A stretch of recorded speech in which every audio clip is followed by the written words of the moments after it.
हाँ भाई देखिए, आज हम घातांक एक्सपोनेंट पढ़ेंगे। ये क्लास 7 का चैप्टर है। और देखिए थोड़ा मैं बेसिकली से छोटे तरीके से समझाऊंगा, स्टार्टिंग तरीके से कि घातांक होता क्या चीज़ है, एक्सपोनेंट क्या होते हैं, कैसे इन्हें समझना है। ठीक है, घातांक का मतलब होता है सबसे पहले घातों के अंक, क्योंकि जो हम चर्चा करेंगे वो घातों के अंक के बारे में चर्चा करेंगे और उन्हीं से संबंधित कुछ सूत्र होते हैं उसकी चर्चा करेंगे। ठीक है, तो ये देखिए इसमें घातों के अंक, देखिए मैं अंकों द्वारा ही समझाता हूं कि कोई भी है, हम एक वेरिएबल ले लेते हैं। अगर हम x है, x गुणा x गुणा x गुणा x, ये हमने 1 2 3 4 यानी कि 4 बार हमने ले लिया है। तो x देखिए, अब ये गुणा है ये यहाँ, और ये 1 2 3 4 बार है, तो यहाँ पर इसकी घात 4 हो जाएगी। इसकी घात कितनी हो जाएगी? 4। अच्छा, मैं यहाँ इस अगर ये कह लूं कि 10 गुणा 10 गुणा 10 गुणा 10 और गुणा 10, इन सबको गुणा करें तो कितना आएगा? तो ये आएगा हमारा 1 लाख। ठीक है, ये हमारा आएगा 1 लाख। अब इन्हें हम 10 की घात 5 लिख सकते हैं, क्योंकि यहां देखो 10 की घात 1 2 3 4 5, ये 10 की घात 5 हो गया। अच्छा, तो देखिए अब इसमें हम मान लो x की घात 4 लेते हैं, तो x की घात 4, तो इसमें आधार तो हमारा हो गया x और घात हो गई 4। इसी तरीके से हम लेते हैं 10 की घात 5, आधार यानी कि बेस, इसमें हो गया 10 और एक्सपोनेंट यानी कि घात हो गई हमारी 5। कहने का मतलब देखिए ये घात है, यानी कि क्या है, अब ये घातों के जो अंक हैं इन्हीं को तो हम घातांक कहते हैं। घातांक का मतलब क्या होता है कि घातों के अंक, यानी कि ये घात है, घात का अंक ही तो है 5।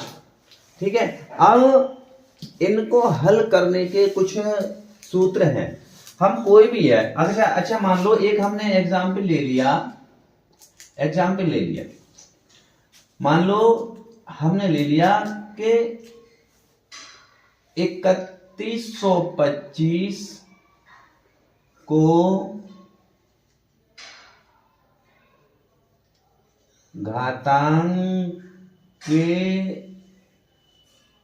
रूप में लिखो। अब देखो भाई, इसके साथ अभाज्य गुणनखंड की भी बात आ गई। अब हम क्या करते हैं, यहां इसका सॉल्यूशन करने के लिए 3125 के हम गुणनखंड करेंगे।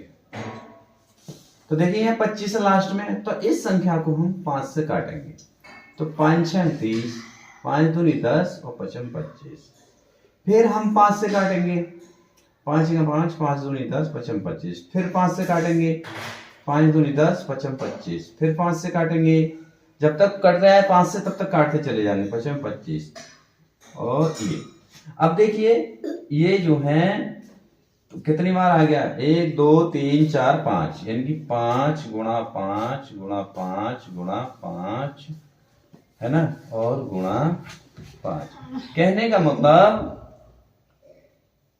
5 की घात 5, ये 5 की घात 5 यानी कि ये घातांकी संकेतन में बन गया 5 की घात, तो ये घातांक के रूप में आ गया 5 की घात 5।